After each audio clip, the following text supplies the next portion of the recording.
Today I want to talk about the concept of freedom versus fairness. What do I mean by freedom versus fairness? In the United States today, there's a debate going on whether it is fair for a few individuals in the United States to amass large amounts of wealth, while the majority of Americans are not able to amass this wealth. It's the concept of the freedom of free enterprise, or the free market system, versus the fairness of income inequality. So I will talk about two sides of the debate and give some insights or aspects of how to look at this debate. And this is also something important for South Korea. As South Korea is developing economically, it soon will face this issue of the debate between freedom versus fairness.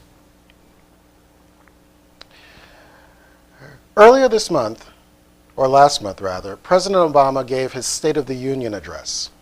Many, however, felt that his statements amounted to class warfare. What is class warfare?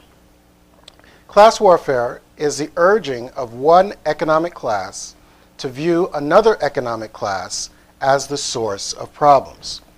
Specifically, what did President Obama say? He said, "Do we want to keep these tax cuts for the wealthiest Americans? When Americans talk about folk like me paying my fair share of taxes, it's not because they envy the rich. It's because they understand that when I get a tax break I don't need, it either adds to the deficit or somebody else has to make up the difference." What President Obama was proposing is taxing people who make over $1 million at a higher rate than they enjoyed under President Bush's administration. Where did President Obama get this idea? Well, for one, if you're familiar with Warren Buffett, he's one of the wealthiest people in the world, perhaps number 4. He has a net worth of over $50 billion. Now, one day he became upset or disturbed that he was paying a lower tax rate than his secretary was paying. He had paid maybe 15% as an effective tax rate, while his secretary, who made much less money than him, paid over 30% in an effective tax rate. So he came up with this idea to tax the rich, which became known as the Buffett rule. And specifically, what he said was, my program is to have a tax on the ultra-rich people who are paying very low taxes. And that was his solution to making things fair and to resolving the debt within the United States. And that's where President Obama gets his plan to tax wealthy Americans. You also may have remembered back in 2011 the Occupy Wall Street movement. This was a protest against people in Wall Street who apparently made lots of money while the rest of the Americans in a bad economy were losing their jobs and losing their homes. This movement started in New York City, and it had the slogan, as you can see, "We are the 99%. This is because a report had come out that the top 1% of Americans had owned 43% of the wealth, while the remaining 99% of Americans had to split the remainder between themselves. People thought this was unfair, they protested, and this protest spread throughout the nation and throughout the world. Also recently, Mr. Richard Wilkinson did a study where he concluded that where there's an increased gap in wealth, there are also increased social problems. For example, he gave this presentation on TED.com. And in his research, he showed that he looked at countries that had a small gap in wealth, meaning the richest people were not that much richer than the other people. And he traced it to countries that had a large gap in wealth. He also analyzed or observed that countries that had a small gap in wealth had few social problems. But as the gap in wealth increased, countries had many social problems, and there was a direct correlation. For example, in Japan, there's a small gap in wealth between rich and poor, and he observed that there were few social problems. However, as the gaps in wealth increased within the countries, he also found that the social problems also increased. So you have New Zealand, the United Kingdom, and Portugal. As their gaps in wealth increased, so did the social problems, such as teenage pregnancy, number of people in jail, mental illness, drug and alcohol abuse, and so forth. But at the top of the list was the United States, with the largest gap in wealth between rich and poor. And he found that that country had the most social problems. So his solution was, we have to tax, well, one of his solutions was taxing the rich to reduce this gap in wealth, and that would also reduce the social problems. So that's part of the reason for this movement against rich people and for taxing the rich. However, there are people who are against taxing the rich and who are against President Obama's plan. For example, Speaker of the House, John Boehner, calls President Obama's plan the politics of envy, meaning that it's telling one group of people you should be envious of the rich because of their success. Presidential hopeful Mitt Romney has also criticized the president's proposal. For example, he said, I think it is about envy. I think it's about class warfare.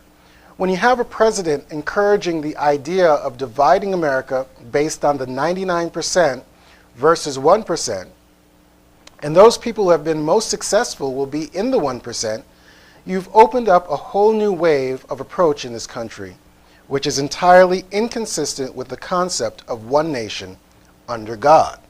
So he feels that President Obama's plan is divisive, and also it's somewhat against the idea of one nation under God.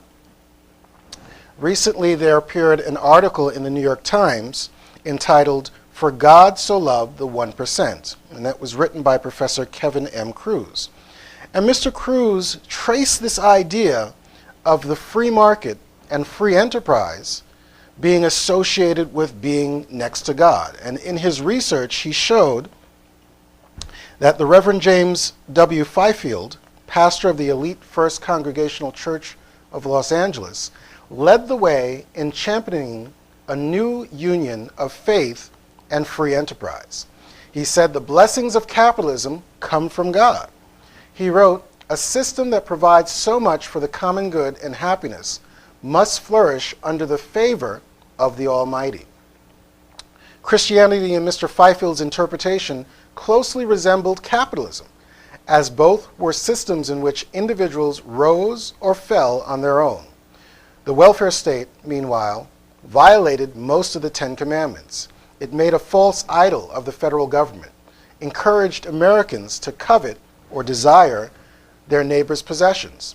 It stole from the wealthy, and ultimately bore false witness by promising what it could never deliver. And Reverend Fifield gave these speeches or made these writings in the early 1930s.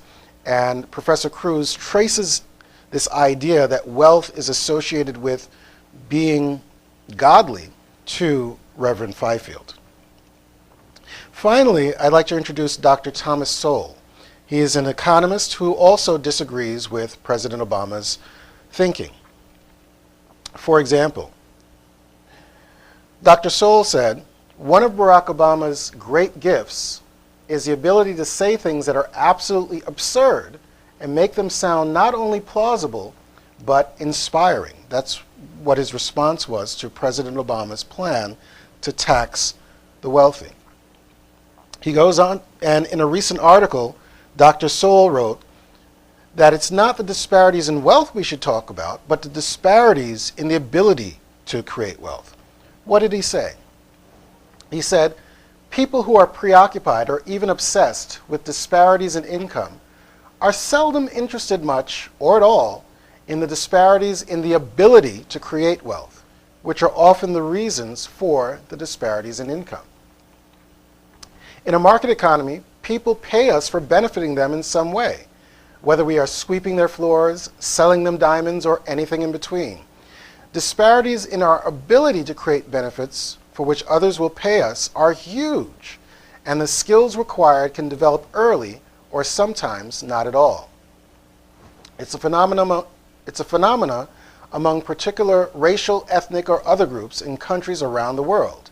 The Igbos in Nigeria, the Parsis in India, the Armenians in the Ottoman Empire, Germans in Brazil, Chinese in Malaysia, Lebanese in West Africa, Tamils in Sri Lanka. The list goes on and on.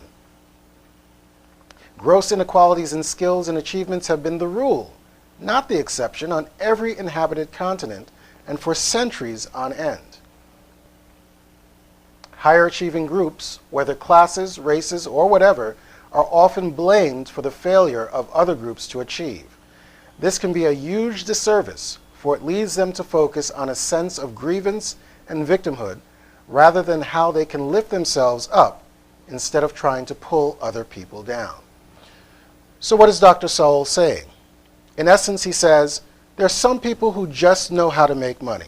They have an exceptional ability, and that's given to them by nature. That's the way history has made it. We shouldn't criticize those people. We shouldn't punish those people. We should actually accept that this is the natural order of things. And if people use their talents to benefit others, well, then they should receive the benefits in terms of wealth. So in a nutshell, what is the debate? Income inequality. On that side, it says that people who are rich have too much economic power because of their money. This leads to too much political power, as they can spend freely on elections. The government should compel equilibrium, meaning the government should use taxes as a way to reduce the gaps between rich and poor. And finally, there's this feeling somehow that the rich got their wealth by some underhandedly or unfair way. That's the side of income inequality. On the other side, the side of free enterprise, it says that there should be few government regulations. The government shouldn't restrict people's ability to create wealth. There should be low taxes as an incentive to create wealth. The rewards that rich people have are based on their input, their effort, and their intelligence. And it's a God-given right to make money and wealth. So the question then is, who is right?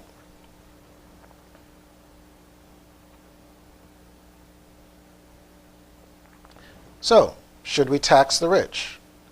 Well, for one, taxing the rich avoids the real issues.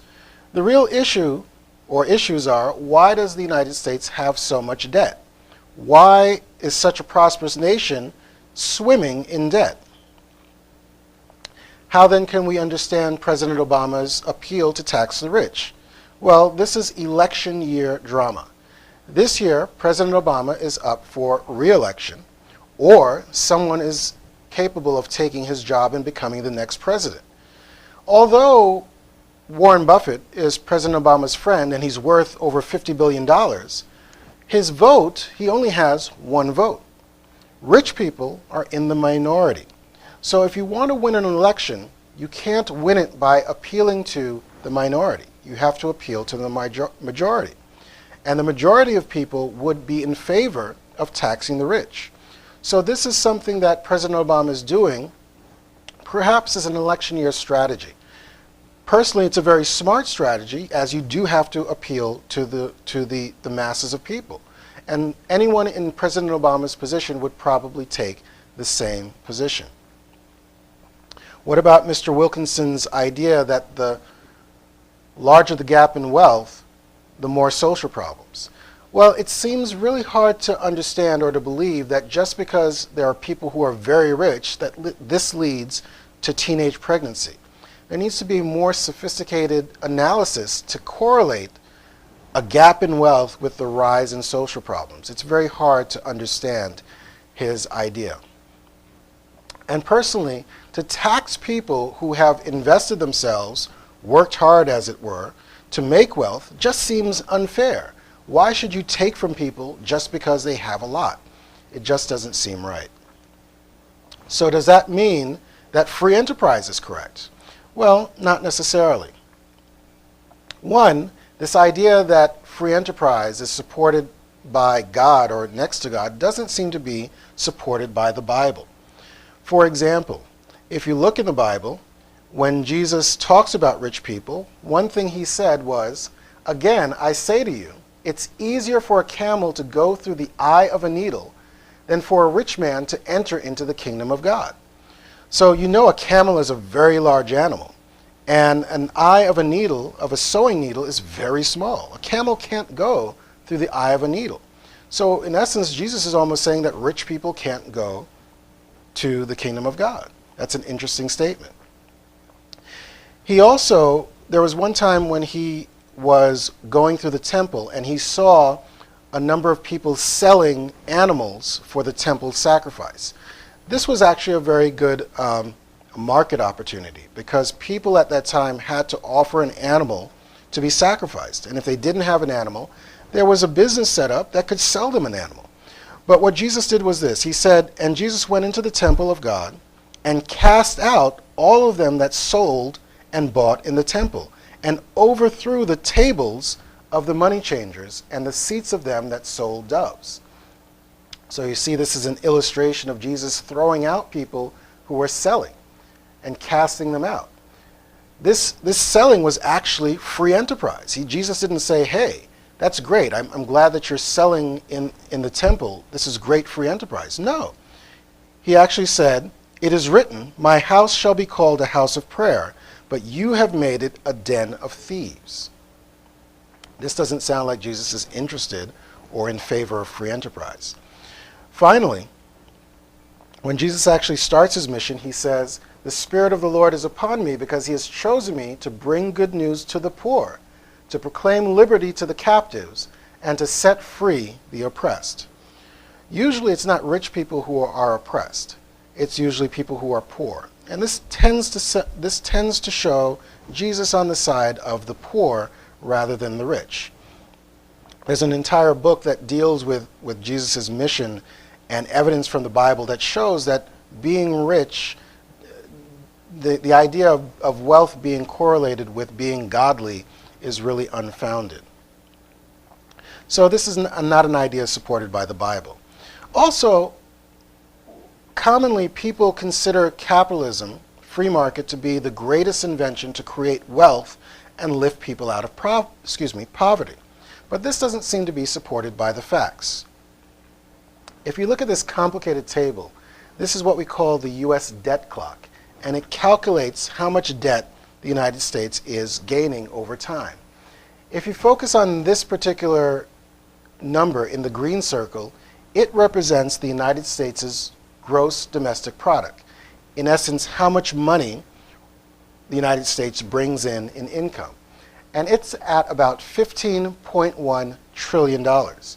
However, if you look in the upper left corner, in the red circle, that's the national debt. This is how much the United States owes. And as you can see, it owes more than it's bringing in, at over $15.3 trillion, almost seemingly like the nation is bankrupt. So if the free market produces so much wealth, why then America, as the home of free enterprise and the foremost representative of free enterprise, why is there so much debt in the nation?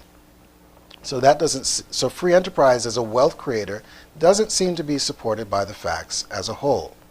And finally, Dr. Sowell is just wrong in terms of there being people's wealth being associated with benefits that they're providing to society. For example,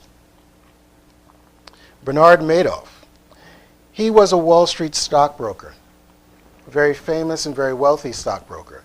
He had a net worth of over $823 million. But right now, he's serving over 150 years in prison. Now you might wonder, how can he serve 150 years? he's not going to literally serve 150 years, but his crimes were that serious that it amounted to that penalty. And he's serving the sentence because he created the largest Ponzi scheme in history. What he did basically was take money from some people, promising to give them a high return on their investment, and simply give that money to other people and claiming that he had invested it, and when he didn't invest it, and he was just getting money from people and transferring it to other people. And in his scheme, he lost over $65 billion. Another example, Rajaratnam was a hedge fund manager. A hedge fund is an investment firm who invests money for people who have a lot of money. He had a net worth of over $1.8 billion, so he's very, very rich. But now he's serving a sentence of 11 years in prison. Why? Because of insider trading fraud. What does that mean? Basically, he had friends who were in companies, and those companies had some secret information that they were about to make public. Now, if the public knew of this information, they might trade their stock or their shares of ownership in the firm. Now, Mr. Rajaratnam, he had his friends tell him these secrets so he could trade well before the public knew about it, and he could make money. He actually made over $60 million in illegal profits. So going back to Dr. Sowell's statement, he says, in a market economy, people pay us for benefiting them in some way, and that our disparities in ability to create benefits for which others will pay us are huge. Now, the question is, how do we reconcile that with Bernard Madoff and Rajaratnam? Excuse me. How is it that these individuals benefited others in their schemes? You can't just look at the wealth that other people have created and just say that by the fact that they're rich, they have a natural ability to create wealth. There are examples that people create money from some very underhanded means, and they should not be upheld as models. Bernard Madoff and Mr. Rajaratnam are just a few examples. These are only the people that have been caught. There are others who are probably doing the same thing. So the question then is, what is the answer? Do you tax the rich, or do you allow free market and free enterprise to run rampant? Honestly, I don't know what the answer is. But what I do know is we have to train our students to be able to think critically and analytically about these issues so that they can discern truth from falsehood and understand how to solve these problems in a reasonable way. Thank you.